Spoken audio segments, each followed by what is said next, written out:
Rayan and her family had to flee Sudan's Zamzam camp quickly, fearing the paramilitary rapid support forces would soon take over. The fighters had already imposed a siege on the area, and the situation was getting worse. They were on their way to the city of el-Fasher, which was the last remaining army stronghold in the western Darfur region. But she says RSF fighters on motorbikes stopped them and took her from her family and sexually assaulted her. Her 8-month-old son is the product of the rape. They took my brother and tied him to their motorbikes and started dragging him away. I told them to leave him, and they said they'll take me instead. My family couldn't do anything. They took me to some tents and 2 of them raped me. I was able to escape when they heard the sound of the army airplanes and ran away. We went to el-Fasher, and about 5 months later I knew I was pregnant. I now can't get a birth certificate because the father is unknown and don't have any means to provide for him. The RSF was able to take control of el-Fasher last October. That led to the killing of thousands of people, according to those who were able to flee.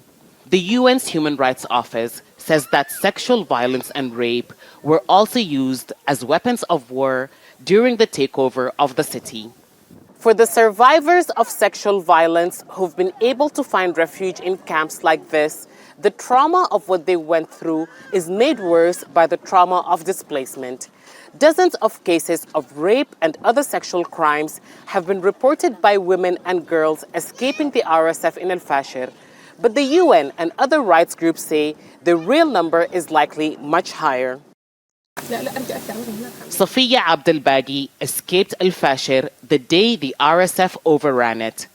She now runs a bakery project with survivors of sexual violence in this camp in the northern state. A witness to sexual violence, she says there is little support for survivors who've been able to escape. When we were leaving el-Fasher, we saw the RSF taking a girl and returning her hours later.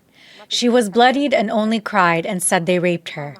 But here, there is no medical assistance given to survivors, no aid. We try to give them programs to support themselves for them to heal from what they went through, but they still need proper assistance. The UN described el-Fasher as one big crime scene, and the survivors of sexual violence and rape say they fear they may never see those who abused them brought to justice, and they'd never be able to truly heal. Hiba Morgan, Al Jazeera, al-Afad camp, Northern State. Don't miss out and get the full picture. Subscribe to Al Jazeera for reliable news and expert insights. Like, share, stay ahead.